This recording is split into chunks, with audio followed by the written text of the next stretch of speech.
मूर्ख मंडली, यदि आप मेरी चैनल में नए हो तो मेरी चैनल को सब्सक्राइब करें, शेयर करें और लाइक करें। धन्यवाद। बहुत पुरानी बात है, एक पहाड़ी क्षेत्र में एक वृक्ष पर सिंधुक नामक पक्षी रहता था। उस पक्षी के मल में स्वर्ण कण होते थे। सिंधुक को इस बात का बहुत अभिमान था। एक दिन उस जंगल में एक शिकारी आया। शिकारी अपने रास्ते से जा रहा था। जाते हुए रास्ते में उसे सिंधुक पक्षी दिखा। शिकारी पक्षी को अनदेखा करके अपने रास्ते जाने लगा। सिंधुक पक्षी को यह अच्छा नहीं लगी कि कोई उसे इस तरह नजरअंदाज कर दे। उसने शिकारी के ऊपर मल त्याग दिया। शिकारी को पक्षी के मल में स्वर्ण कण मिले। शिकारी ने स्वर्ण कणों के लालच में जाल फैलाकर पक्षी को पकड़ लिया।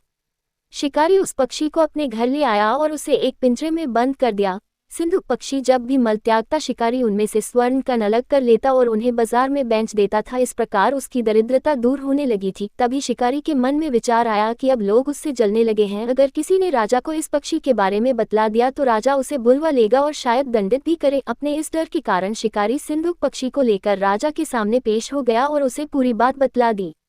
राजा ने भी अपने जीवन में इस तरह के पक्षी को पहली बार देखा था। उसने पहले तो पक्षी को सुरक्षित राजभवन में रखने का आदेश दिया, किंतु राजा के मंत्रियों ने उसे सलाह दी, महाराज, इस शिकारी की बातों में ना आए। भला कोई पक्षी स्वर्ण कण युक्त मल त्याग कर सकता है क्या?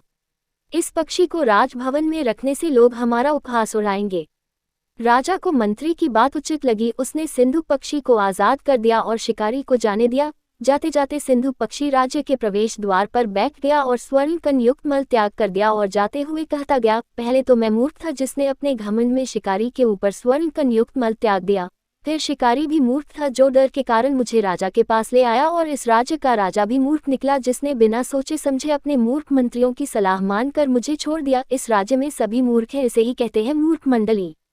शिक्षा। मूर्ख मंडली कहानी से हमें शिक्षा मिलती है कि हर कार्य सोच समझकर करना चाहिए। पूरी कहानी सुनने के लिए धन्यवाद।